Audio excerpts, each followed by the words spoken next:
Penambahan 2 proyek jalan tol yang masuk dalam Proyek Strategis Nasional atau PSN akan menguntungkan Provinsi Sumatera Selatan dalam meningkatkan pertumbuhan ekonomi dan kualitas SDM dan membangun infrastruktur secara merata di Sumatera Selatan.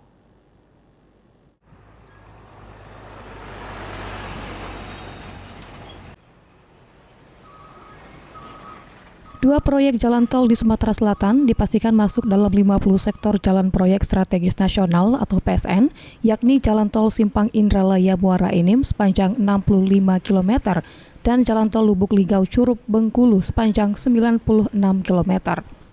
Pengamat kebijakan politik Taufik Akhyar mengatakan, masuknya 2 proyek jalan tol dalam proyek strategis nasional akan menguntungkan bagi Sumatera Selatan lantaran pembangunan proyek tersebut tidak menggunakan APBD, melainkan menggunakan anggaran APBN maupun investor.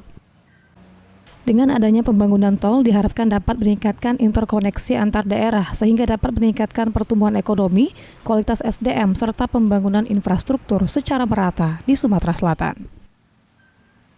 Kita harus tahu juga bahwa pembangunan tol ini kan bukan infrastruktur yang dimanfaatkan atau digunakan masyarakat itu secara gratis kan, tapi tol itu kan berbayar. Nah, karena itu yang menjadi pertanyaan publik selama ini terkait dengan pembangunan tol itu adalah apakah uang yang masuk dari pengelolaan tol itu masuk ke APBN ataukah ini terkait dengan investasi asing. Nah, itu yang perlu dibuka oleh publik sehingga masyarakat tahu.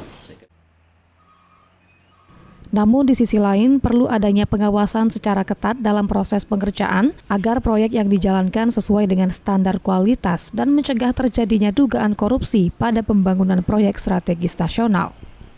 Eki Saputra, PAL TV.